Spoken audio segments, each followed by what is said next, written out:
লালপুরের হাবিবপুর গ্রামের আব্দুল হান্নান 12 বছর যাবৎ অসুস্থ থাকায় চলাফেরা করতে পারেন না ঠিকমতো। আওয়ামী লীগকে ভালোবেসে খুঁড়িয়ে খুঁড়িয়ে এসেছিলেন দোয়াত কলম প্রতীকের প্রচারণায়। আওয়ামী লীগকে ভালোবাসি এবং জুলফু ভাই লালপুর উপজেলা আওয়ামী লীগ সভাপতি টাইমআউট প্রোগ্রামে দেখতে এসে কষ্ট করে ঘোরায় ফেলে।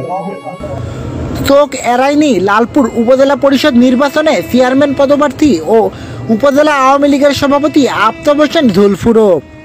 এদিকে ভোটারদের মন জয় করতে বিরামহীনভাবে সকাল থেকে গভীর রাত পর্যন্ত ভোটারদের দাঁড়ে দাঁড়ে ছুটছেন আফতাব হোসেন জুলফু। বুধবার দিনব্যাপী উপজেলার আরবাব ইউনিয়নের প্রত্যেক বাজারে, মোড়ে মোড়ে, পাড়া মহল্লাতে ও মহেশপুরে দোয়াত কলম প্রতীকে ভোট চেয়ে গণসংযোগ করেন তিনি।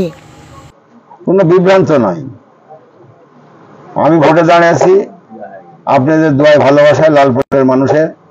দীর্ঘ সময় ধরে আমি একটা মানুষ, আপনাদের সন্তান হিসাবে বৃহত্তম একটি রাজনৈতিক দল বাংলাদেশ আওয়ামী লীগ, প্রাচীনতম 74-75 বছর একটি দল। এ দলের দীর্ঘদিনের দলের নেতৃত্ব দিয়েছি আমি। লালপুর থানার মানে 3 লক্ষ, 3.5 লক্ষ মানুষ, 2,38,000 ভোটার, তাদের নেতৃত্ব দিচ্ছে। আমার এইটাই পাওয়া যে আপনাদের সন্তান হিসাবে আমি লালপুর থানার একটি বৃহত্তম রাজনৈতিক দলের সভাপতি। আর এই সভাপতির কারণে আপনাদের ব্যাপক একটা অবস্থান লালপুরের মানুষের, যে অন্তত আপনাদের সন্তান হিসাবে নাটোর জেলায় শুধু নয়, বাংলাদেশের মাননীয় প্রধানমন্ত্রী শেখ হাসিনার গুডবুকে আমার নামটা আছে একজন ভালো সংগঠক হওয়ার কারণে। গত সম্মেলনে অনেক বাধা বিপত্তির পরেও কিন্তু মাননীয় প্রধানমন্ত্রী শেখ হাসিনা গত 22 সালের 27 জুলাই আমাকেই আবার পুনরায় সভাপতি নির্বাচিত করেছে। সেই কারণে আমি আজকে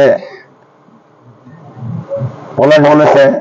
সময় অন্যান্যের মধ্যে উপস্থিত ছিলেন লালপুর উপজেলা আওয়ামী লীগের সাবেক যুগ্ম সাধারণ সম্পাদক গোলাম কাউসার, সাবেক সাংগঠনিক সম্পাদক খায়রুল ভাষার ভাদু, জেলা আওয়ামী লীগের সাবেক সদস্য অধ্যাপক আমজাদ হোসেন, লালপুর ইউনিয়ন পরিষদের চেয়ারম্যান আবু বক্কর সিদ্দিক পলাশ প্রমুখ। সজিবুল হৃদয়, লালপুর।